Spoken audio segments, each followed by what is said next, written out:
দিল্লিতে আসার পরেই ফার্স্ট টাইম মাটন আনা হলো। অ্যাকচুয়ালি না ভয়ে ভয়ে আনতাম না, কলকাতাতে কি পুরো কোনো ভয় নেই, নির্ভয়ে পুরো মাটন এনে নিতাম। বাট দিল্লিতে না এর আগের বারেও এসে দেখেছি অনেক কেমন একটা বেশ চিকেন বা মাটনগুলো ওরা দেয়। বাট আজকে যাই হোক তখন অনলাইনে নিতাম, বাট আজকে পুরো দোকান থেকে গিয়ে আনা হয়েছে। বাট মাটনগুলো বেশ ফ্রেশ দিয়েছে, যাই হোক ধুয়ে আনা হয়েছে মাটনগুলো। আর এখানে একটা মশলা করে নেওয়া হচ্ছে, পেঁয়াজ, আদা, রসুন আর শুকনো লঙ্কা, আর কিছুই দিইনি, না জিরে না কিছু।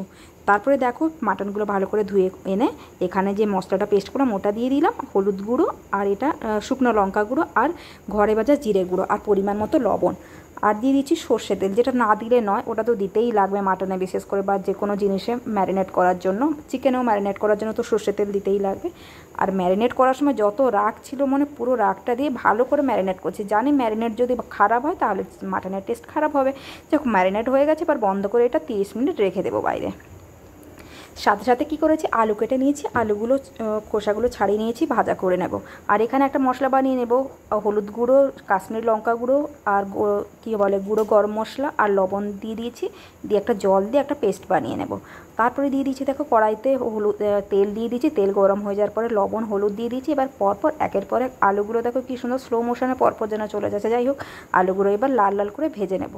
ভেজে নেবো বলতে বলতে দেখো আমার ভাজা আলু হয়েও গেছে। আর আলু ভাজার স্মেল না এত সুন্দর লাগে, মনে হয় যেন একটা নিয়ে খেয়ে নিই। বাট কী বলো দেখি, এতটা ফ্রাই হলে সেদ্ধটা ভালো হয় না, যে কারণে পুরোটা খাওয়া যায় না। এখানে কড়াইতে কম করে তেল দিচ্ছি পরিমাণ মতো, আর দিয়েছি গোটা গরম মশলা, জিরে, তেজপাতা, পেঁয়াজটা জাস্ট পরিমাণ মতো, জাস্ট একটু।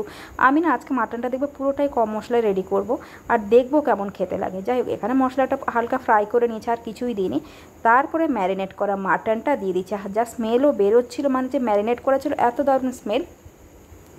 এবার কি করেছি আমি, মাটনটা দিয়ে দেওয়ার পরে এবার আমি ঢাকনাটা বন্ধ করে করে আমি জিনিসটা করব, পুরো সেদ্ধ করব। আমি ভেবেছিলাম না প্রেশার কুকারে দেবো না, কেন এর আগের বারে মাটন এনেছিলাম প্রেশার কুকারে না দিয়ে করেছিলাম, বাট তাও কেমন শক্ত ছিল। এবারেও ভেবেছিলাম ঢাকনা বন্ধ করে করেই ওটাকে নরম করব। তারপরে দেখা যে মশলাটা পেস্ট বানিয়েছিলাম ওই পেস্টটাও দিয়ে দিয়েছি, মানে যেহেতু বয়েলড পুরো হয়ে গেছে, সেদ্ধ হয়ে গেছে মোটামুটি।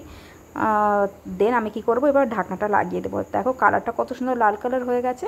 এবার আমি প্রেসার কুকারে নেবো, কেন রিস্ক নেবো না, প্রেসার কুকারেই সেদ্ধ করবো। যদি না সেদ্ধ হয় ওটা তো ওরা ভয় থাকে না। প্রেসার কুকারে ভাজা আলুগুলোও দিয়ে দিয়েছি, পরিমাণ মতো একটু গরম জল দিয়ে দিয়েছি, ব্যাস।